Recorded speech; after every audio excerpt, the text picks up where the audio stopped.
Hello everyone, Kurt Olfer here, and welcome back to another episode from Fiore Labs. Today we continue on with Fiore's sword and two-hand section within the Gedi, and we're going to be looking at the false point or the short point technique, which is one of the last two techniques that he has within his gioco largo section. Now, this play right here teaches many different concepts to me that is very, very, very illuminating to how dynamic and perhaps why the six dissimilar guards are so important to understand and use, is because the sword is a multifunctional tool in this time. It also demonstrates here, I think, some observations that we might have to understand about the mezzani, as in the mezzani line itself here, and how prominent and powerful this thing is right here. So I think there's a lot of great lessons here that we're going to look at, and we're going to take it back here that it comes from this play and insights of these of this one section. So with that being the case here, before I get too long-winded, let's get into it.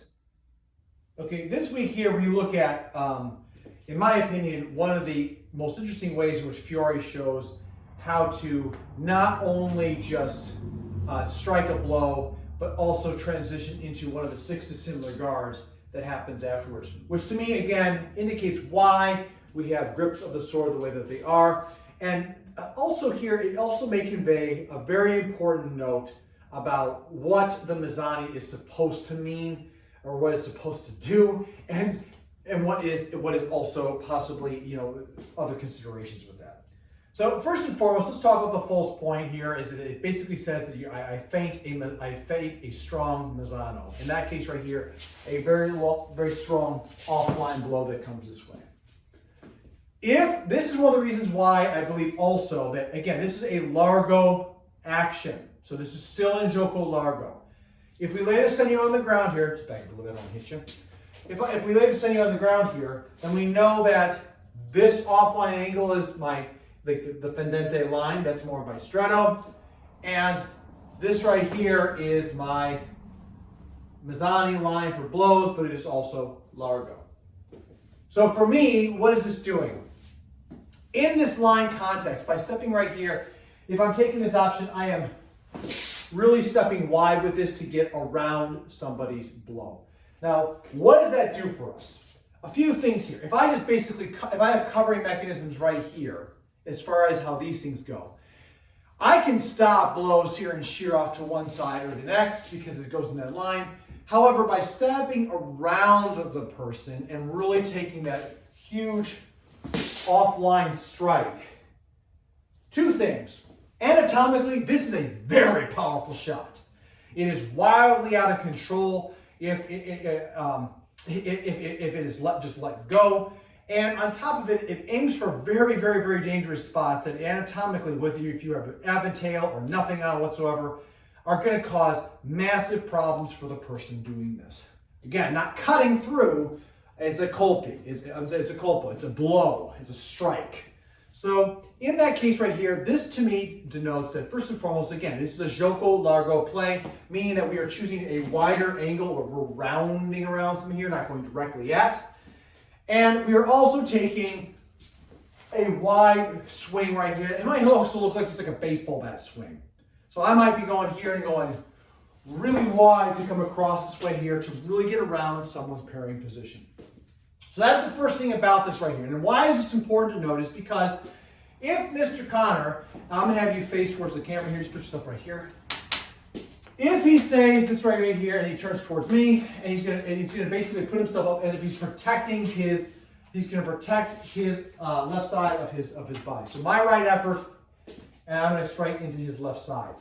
If I come right here and it becomes a very narrow covering mechanism, by me doing this right here, like we just talked about the other day, I am striking edge against the flat. And again, in that right there, that's just using a cover, right? So if him coming up here trying to receive it in some form or fashion.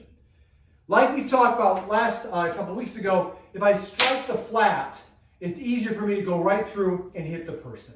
So this might give me exploration as far as to why the image looks the way that it does. If he uses posta frontale, and he comes offline with this, I have an edge strike right here that, again, if he's got the power for it, it rolls in. But if he binds against this, we have access across in Regardless, we have a way here to close that out. He's coming off the side here with this, but it is still very risky for him because I can move in different directions. So instead, Fiore takes this covering mechanism into a different area.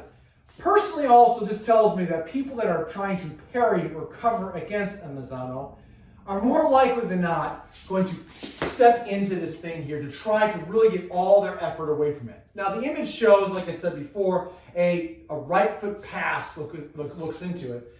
So if I come right here with it all, it looks like he's coming like this, which makes a lot of sense. He's putting himself on the spot right here where he's covered away from this blow, okay? And the important thing about this is his hole behind this right here, his body here, is already covered up so that in this case right here, his body can absorb this blow that comes in. So that Mezzano looks something along like this. So we've come across this way right here, and he's stopped it from coming across. His whole body's against it, which is why this next position right here for the false point is so important. Because from here, what Fiore tells us to do is, as soon as the swords touch, I turn the sword over, and I'm going to go into a half-sword position which stabs the person along the lines right here. Because again, if I'm talking about striking this right here, I have a rebound effect. And I've stepped in here to his body. I want him committed into a direction which stops action and therefore allows me an avenue. So if he crosses offline to meet this thing, it's still the same kind of concept. I'm in, because again, the force vector is going away. Remember, he's not cutting off into nothing. He's trying to stop this thing because it's a very powerful blow. If he passes into it, which actually looks like he's trying to exchange it. The reality is here, he can break this down, or he can, with another pass, he can exchange this in the space. So he may be covering up to set up an exchange of thrusts. What does this talk about again? It indicates once again to the point that Fiore says, as soon as our blades touch, I turn the sword in my hand and I thrust you using the shortened point. So here, in, boom, step right across into it. If he turns back against me here, it's fine because I have the blade that's covered up. I have all sorts of ways here where I can stop this. It's no problem for me. I have blade grabs here for days, but the reality is this is going to go into his throat or face to be able to stop that off. Again, this is not necessarily saying that every time this is going to work. It means that the Mezzano is a very strong blow that is made to strike to and through on the person, neck to knees, and that means the other person has to realize, you have to sell this. I might be coming up here really hard with this all just to swing at this. Maybe I swung the first blow, and the person's like, whoa, I'm getting out of there. This also, to me, denotes why Fiore's sword in two hand, or one-handed, or sword in one hand, is not a fencing manual as such right here, but this is something that's got some heft behind it, that if it does make contact, it's going to break bones, tear flesh, a lot more readily than we may be giving it credit for. So again, not necessarily talking about it being something here that we were to face out right here as you see in later treatises, which makes a lot of sense for them to do so because the blades have changed. But for this, something that's robust, that has to be able to hook up and under to do certain things here where the sword itself, every bit of it is a weapon portion, then it makes sense that this right here, this blow, is a commanding blow that if you just parry like such, it's going to hit you in the jaw. And therefore, we're banking on the person's ability to come offline right here or coming in to exchange it to help us gain entry. And that's the beginning portion right here when it comes down to the false point. So as you can see with the footage, again, this is one of the last two plays of Gioco Largo. And again, part of the reason why I looked at the Gioco Largo the way that I look at it is because of plays like this that really require a lot of rounding movement and therefore have it so that you're making things happen in space and time because you have to shift the direction. Now, again, with this being the case here, the Mezzano, to me, and one of the things I started to do this, when I was still doing tournament or just sparring in general, is the Mezzano is a very powerful shot that if it's landed properly, it'll bisect a cover very well. In many ways here, I think that, even though Fiore does not do a thumb grip per se within his manuscript, or maybe he does, I don't know.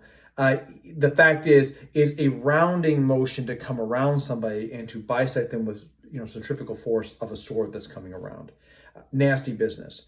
The part that's very important about this to me is also that kind of rounding mechanism conveys a very strong necessity for that person to cover and to get behind their sword. So it's a two-part thing right here. That means that the person that's doing this has got to sell it, that they're going to swing very hard and very rounded towards the direction, and make that person pull off to the side to get into the center line. This perhaps to me also maybe indicates, again, what the Mezzano, where's the neck to knee is the line right there. It's a very powerful and dangerous shot.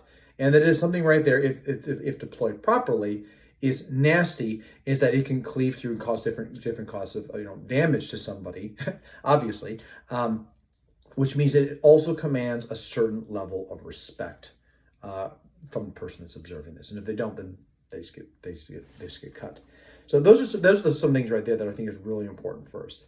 The other thing about this right here is that, again, if we're talking about the concept of a gioco largo by coming around and then coming around again, both those actions right there also signify why it's important that this is a wide to wide action, because you need time for the sword to clear and to make that sword into the person.